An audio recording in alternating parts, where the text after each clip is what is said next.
The Black Pebble by James Reeves.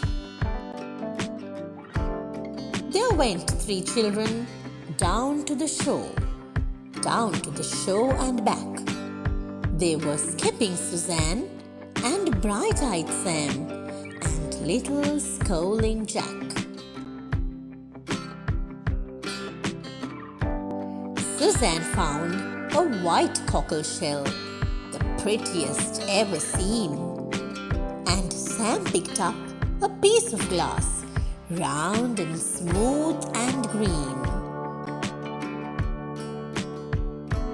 But Jack found only a plain black pebble that lay by the rolling sea, and that was all that ever he found.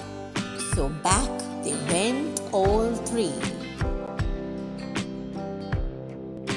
The cockle shell they put on the table, the green grass on the shelf.